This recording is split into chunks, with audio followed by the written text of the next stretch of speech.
விஜய் அவர்களுடைய மக்கள் சந்திப்பு பயணம் இருக்குன்னு செயற்குழுலையும் ஒரு திருமணம் நிறைவேற்றிருந்தீங்க. அந்த தேதி, அந்த மக்கள் சந்திப்பு பயணம் எந்த மாதிரி இருக்கும்? புழுதி பறக்கும், மக்கள் கூட்டம் உலகத்தை உலுக்கி பார்க்கும். தலைப்பு செய்திகள் அனைத்தும் மலைப்பு செய்திகளாக மாறி இருக்கும். செவல கூடா கூவு. ஆனா அண்ணன் ராஜ்மோகன் அவர்கள் இவ்வளவு ஒரு கவிஞர் போல இவ்வளவு இந்த அளவுக்கு இறங்கி வேலை செய்வார் நம்ம யோசிக்கவே இல்லை. அவர் ஒரு மேடை பேச்சாளர், ஒரு பட்டிமன்ற பேச்சாளர். கேட்ட கேள்விக்கு பதில் சொல்லுங்க. நாங்கள் மக்களுக்காக அங்க திரள்றோம். மக்களுடைய அனைத்து பிரச்சனைகளையும் தீர்க்கப்படும். மக்கள் போராடுகிறார்கள், ஒவ்வொரு போராட்டத்திற்கான விடுதலையும் நாங்க ஏற்படுத்தி கொடுப்போம். மக்களுக்கு எந்த பிரச்சனையும் வராது. இங்க நடக்கக்கூடிய ஆணவ படுகொலையை கண்டித்து நாங்க பேசுவோம். இப்படி பேசுங்க. மக்களுக்கு இடையூறுகளாக இந்த திமுக அரசு இன்னைக்கு என்னென்னலாம் செய்து கொண்டிருக்கிறது, திமுக அரசின் அவலங்களை வெளிக்கொண்டு வருவோம்.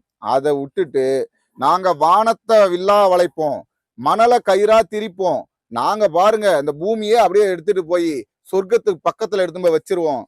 இந்த உருட்டுலாம் எத்தனை நாளைக்குன்னா இருக்கும்? எத்தனை நாளைக்கு இருக்கும் சொல்லுங்க?